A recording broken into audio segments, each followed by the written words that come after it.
Friends, कैसे हैं आप लोग। तो फ्रेंड्स, कल के क्लास में गांधी युग का क्लास हम लोगों ने किया था, जिसका पार्ट 1 कंप्लीट हुआ था। आज हम लोग पार्ट 2 क्लास करेंगे, क्योंकि मैंने आप लोगों को कल ही बता दिया था गांधी युग बहुत बड़ा चैप्टर है, हम लोग इसको छोटे छोटे पार्ट में पढ़ेंगे। तो कल का क्लास आप लोगों ने नहीं देखा है तो मैं इस वीडियो का डिस्क्रिप्शन में लिंक प्रोवाइड करवा दूंगा, आप लोग देख लीजिएगा। बीपीएससी TRE 4 के लिए गांधी युग बहुत ही इंपॉर्टेंट क्लास है फ्रेंड्स, इसलिए आप सभी के लिए यह क्लास इंपॉर्टेंट है। आप किसी भी क्लास के लिए तैयारी करें, चाहे PRT का तैयारी करें हो, चाहे फिर PGT तक में किसी भी क्लास के लिए, ये सभी क्लास के लिए इंपॉर्टेंट है गांधी युग। तो फ्रेंड्स, अगर चैनल पर कोई नए हैं तो चैनल को सब्सक्राइब कर दें और वीडियो को लाइक अवश्य कर दें। चलिए शुरू करते हैं।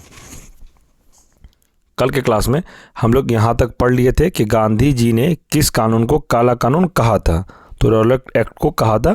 अब हम लोग आज से आगे बढ़ते हैं। प्रश्न है, चंपारण सत्याग्रह के दौरान महात्मा गांधी के साथ कौन शामिल थे। जो शामिल थे राजेंद्र प्रसाद व अनुग्रह नारायण सिंह शामिल थे, इस बात का ध्यान रखिएगा। आगे प्रश्न है, स्वराज पार्टी की स्थापना किस वर्ष की गई थी। तो यह की गई थी 1923 में।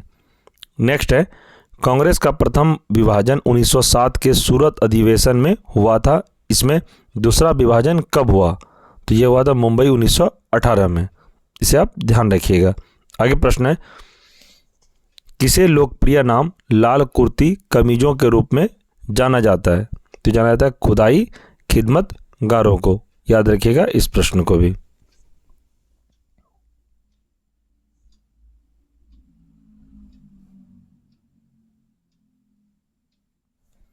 नेक्स्ट प्रश्न है कि भारतीय राष्ट्रीय कांग्रेस 1947 में देश के विभाजन पर सहमत हो गई, इसका मुख्य कारण क्या था। सहमत होने का मुख्य कारण क्या था। तो कांग्रेस के बड़े पैमानों पर सांप्रदायिक दंगों का टालना चाहती थी, इसे आप ध्यान रखिएगा। नेक्स्ट है, वर्ष 1919 में पंजाब में हुए क्रूर अत्याचारों के विरोध स्वरूप ब्रिटिश सरकार से प्राप्त सर की उपाधि किसने लौटा दी। तो सर की उपाधि किसने लौटा दी थी। तो रविंद्रनाथ टैगोर ने इसे लौटा दी थी, इसे आप ध्यान रखिएगा। आगे प्रश्न है, स्वतंत्रता प्राप्ति के समय महात्मा गांधी क्या थे। तो कांग्रेस के सदस्य नहीं थे, इसे भी आप ध्यान रखिएगा।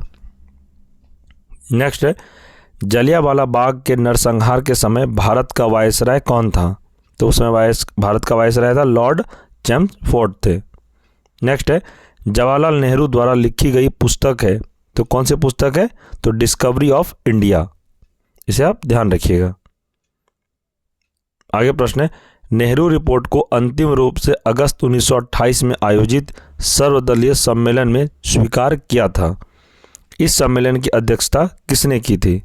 तो यह किए थे डॉक्टर अंसारी ने, इसे भी आप याद रखिएगा। आगे है, 1923 में चित्तरंजन दास एवं मोतीलाल नेहरू ने कहाँ स्वराज पार्टी की स्थापना की थी। तो यह हो जाएगा इलाहाबाद में, इसे भी आप याद रखिएगा।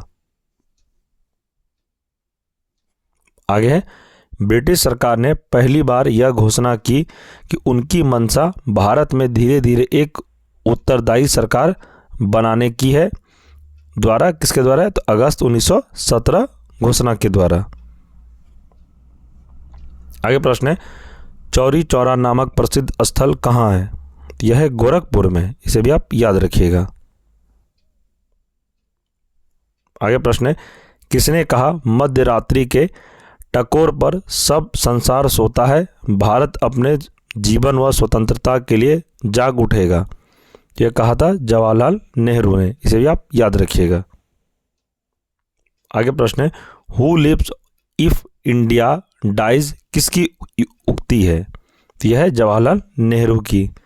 आगे, गांधी जी भारतीय राष्ट्रीय कांग्रेस के अध्यक्ष कितनी बार बने। तो यह बने थे एक बार, इसे भी आप याद रखिएगा। आगे प्रश्न है, इकबाल, यहाँ पर इकबाल नहीं होगा फ्रेंड्स, यहाँ पर होगा इनकलाब जिंदाबाद का नारा किसने दिया। तो इनकलाब जिंदाबाद का नारा दिया था भगत सिंह ने, इसे भी आप याद रखिएगा। नेक्स्ट है, भारत में जब क्रिप्स मिशन आया उस समय भारत का वायसराय कौन था। तो उस समय भारत का वायसराय था लॉर्ड लिन लिथगो था। नेक्स्ट है, भारत की आज़ादी के समय कांग्रेस के अध्यक्ष कौन थे? तो उस समय थे जे.बी. कृपलानी। नेक्स्ट है, भारत एवं पाकिस्तान के बीच सीमांकन किसने किया था? तो ये किए थे सर सिरिल रेडक्लिफ ने। आगे प्रश्न है, महात्मा गांधी ने हिंद स्वराज की रचना की थी जब वे जहाज से इंग्लैंड से दक्षिण अफ्रीका यात्रा कर रहे थे। चलिए आगे प्रश्न देखते हैं, इंडियन लिबरल फेडरेशन की स्थापना किसने की थी? तो इसका आंसर आ जाएगा एस.एन. बनर्जी ने। आगे प्रश्न है, दक्षिण अफ्रीका में महात्मा गांधी द्वारा प्रकाशित पत्रिका का नाम क्या था? तो यह है इंडियन ओपिनियन। आगे प्रश्न है, सविनय अवज्ञा आंदोलन 1930 की पराकाष्ठा में गांधी जी ने किसके साथ समझौते पर हस्ताक्षर किए? तो इसका आंसर है लॉर्ड इरविन के। आगे प्रश्न है, वर्ष 1932 में अखिल भारतीय हरिजन संघ के संस्थापक कौन थे? तो इसका आंसर है महात्मा गांधी थे। आगे प्रश्न है, कहाँ 21 अक्टूबर 1943 को स्वतंत्र भारत की आज़ाद हिंद सरकार की घोषणा की गई थी? तो हिंद सरकार की घोषणा कहाँ की गई थी? इसका आंसर है सिंगापुर में। नेक्स्ट है, भारतीय स्वतंत्रता संग्राम के दौरान साइमन कमीशन की नियुक्ति किस उद्देश्य के लिए हुई थी? तो इसका आंसर 1919 के सुधारों की प्रगति की समीक्षा के लिए। नेक्स्ट है, भारत छोड़ो आंदोलन के समय इंग्लैंड का प्रधानमंत्री कौन था? तो यह थे चर्चिल। आगे 1947 के भारतीय राष्ट्रीय कांग्रेस के दिल्ली अधिवेशन की अध्यक्षता किसने की? तो इसका आंसर हो जाएगा डॉक्टर राजेंद्र प्रसाद ने की थी। इसे भी आप ध्यान रखिएगा।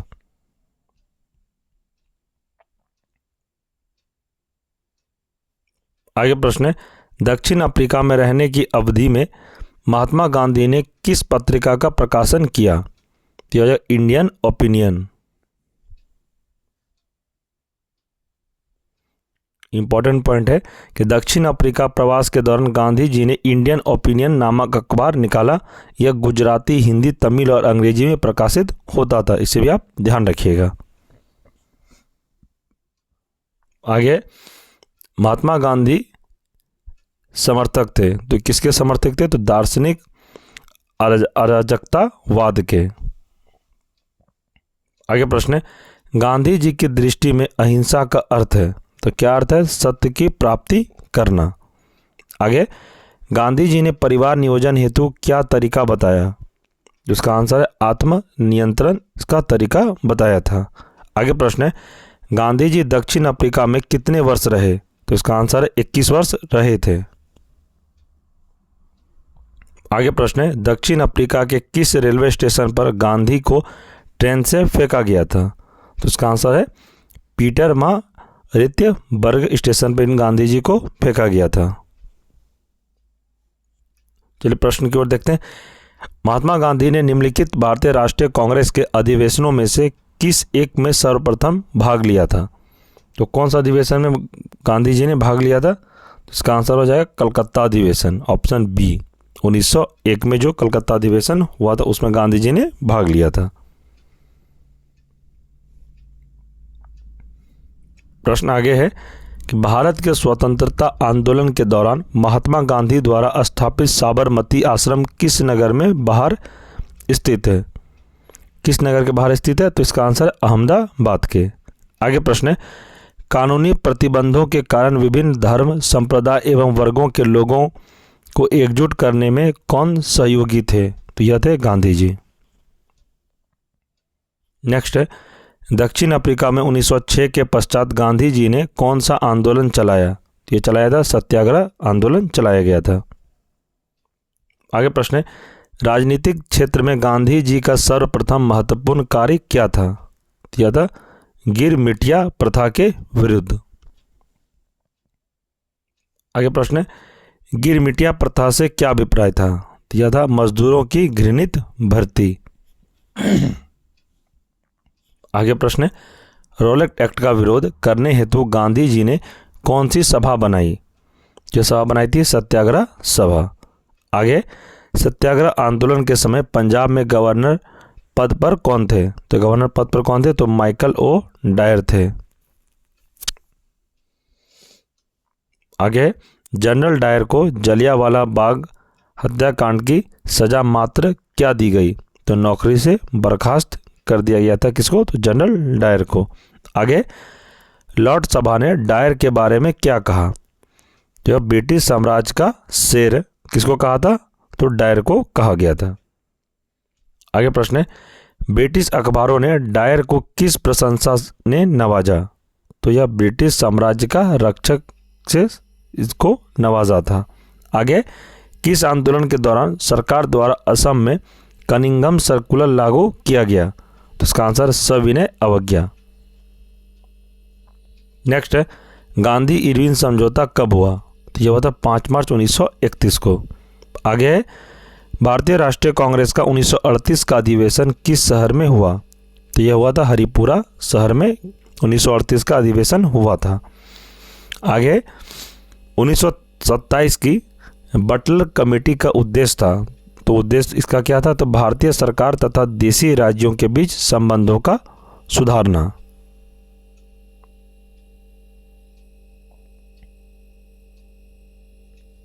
आगे प्रश्न है, करो या मरो का मंत्र किसने दिया? तो यह मंत्र दिए थे कौन? गांधी जी ने दिए थे। नेक्स्ट है, किसने भारतीय राष्ट्रीय कांग्रेस के कराची अधिवेशन 1931 ईस्वी की अध्यक्षता की? तो यह किए थे वल्लभ भाई पटेल ने। नेक्स्ट है, भारत में साइमन कमीशन के बहिष्कार का मुख्य कारण क्या था? तो सभी सदस्य अंग्रेज थे, इसलिए साइमन कमीशन का भारतीय लोगों ने इनका बहिष्कार किया था। आगे प्रश्न है, भारत में द्वैत शासन प्रारंभ किया गया, तो किसके कार्यकाल में किया गया था? तो मॉन्टेग्यू चेम्सफोर्ड रिफॉर्म 1919 से। आगे, किस आंदोलन में सरदार वल्लभ भाई पटेल ने मुख्य भूमिका निभाई? तो यह निभाई थी बारदोली सत्याग्रह में। यह प्रश्न टीआरई 1 में पूछा गया प्रश्न है। आगे, किसने असहयोग आंदोलन के दौरान विदेशी कपड़ों को जलाया जाना एक निष्ठुर बर्बादी बताया था? तो रविंद्रनाथ टैगोर ने निष्ठुर बर्बादी बताया था। आगे प्रश्न है, भारत छोड़ो प्रस्ताव का आलेख बनाया था, तो किसने बनाया था? तो महात्मा गांधी ने बनाया था। नेक्स्ट है, भारत के स्वतंत्रता आंदोलन के दौरान महात्मा गांधी द्वारा स्थापित साबरमती आश्रम किस नगर के बाहर स्थित है? तो इसका आंसर अहमदाबाद में। नेक्स्ट है, त्रिपुरी संकट की समाप्ति के बाद कांग्रेस का अध्यक्ष किसे चुना गया? तो इसका आंसर डॉक्टर राजेंद्र प्रसाद को चुना गया था। नेक्स्ट है, किसने सुझाव दिया था कि स्वतंत्रता प्राप्ति के बाद भारतीय राष्ट्रीय कांग्रेस को समाप्त कर दिया जाए? यह सुझाव किसने दिया था? तो महात्मा गांधी ने सुझाव दिया था। आगे प्रश्न है, भारतीय राष्ट्रीय कांग्रेस के त्रिपुरी सम्मेलन में वर्ष 1939 में सुभाष चंद्र बोस को कांग्रेस का अध्यक्ष चुना गया था। यह त्रिपुरी कहाँ है? तो यह है जबलपुर में। नेक्स्ट है, महात्मा गांधी दक्षिण अफ्रीका से भारत किस वर्ष लौटे? तो 1915 में लौटे थे। आगे, गांधी जी की मृत्यु पर किसने कहा हमारे जीवन से प्रकाश चला गया? यह कथन किसका था? जवाहरलाल नेहरू का था। नेक्स्ट है, फिनिक्स फार्म की स्थापना किसने की? तो यह स्थापना की थी महात्मा गांधी ने। नेक्स्ट प्रश्न है, इनकलाब का नारा किसने दिया था? तो यह मोहम्मद इकबाल ने दिया था। नेक्स्ट है, कवि इकबाल जिन्होंने सारे जहां से अच्छा लिखा भारत के किस स्थान से संबंधित है? यह है पंजाब से। आगे प्रश्न है कि मुस्लिम लीग ने मुक्ति दिवस मनाया था, तो कब मनाया था? 1939 में। इसे भी आप याद रखिएगा। आगे प्रश्न है, 1937 में चुनाव में कांग्रेस द्वारा बहुमत प्राप्त प्रांतों की संख्या थी, तो यह कितनी थी? तो 6 थी। आगे, भारतीय मुसलमानों के पृथक राज्यों के लिए पाकिस्तान शब्द का प्रयोग सबसे पहले किसने किया? तो किए थे चौधरी रहमत अली ने। आगे प्रश्न देखते हैं, भारतीय राष्ट्रीय कांग्रेस का वर्ष 1929 में लाहौर अधिवेशन जिसमें अंग्रेजों से पूर्ण स्वतंत्रता पाने का संकल्प अंगीकृत किया गया था, किसकी अध्यक्षता में हुआ था? तो यह हुआ था जवाहरलाल नेहरू की अध्यक्षता में हुआ था। आगे है 1946 में बनी अंतरिम सरकार में राजेंद्र प्रसाद के पास कौन सा विभाग था? तो यह था खाद्य व कृषि। आगे प्रश्न है वर्ष 1939 में कांग्रेस को छोड़ने के पश्चात सुभाष चंद्र बोस ने किस दल की स्थापना की? तो इसका आंसर है फॉरवर्ड ब्लॉक की। आगे प्रश्न है वर्ष 1946 में गठित अंतरिम कैबिनेट की अध्यक्षता किसने की? जो जवाहरलाल नेहरू ने की थी। तो फ्रेंड्स आज के क्लास में हम लोग यहीं पर रखते हैं। हम लोग इसके बाद पार्ट 3 में पढ़ेंगे। गांधी से रिलेटेड जितने भी और प्रश्न बच गए हैं ये मैं पार्ट 3 में पूरा कंप्लीट करवा दूंगा, इसे आप ध्यान रखिएगा। क्योंकि फ्रेंड्स वीडियो काफ़ी लॉन्ग हो जाएगा और आप ही का मुझे बहुत मैसेज आया था सर कि वीडियो को आप लॉन्ग नहीं करिए, हम लोग को शॉर्ट वीडियो में ही पढ़ाइए, चाहे वो पार्ट वाइज क्यों ना हो। इसलिए मैं आप लोगों को पार्ट वाइज पढ़ा रहा हूँ। हम लोग पार्ट 3 में पूरा गांधी को कंप्लीट मैं करवा दूंगा।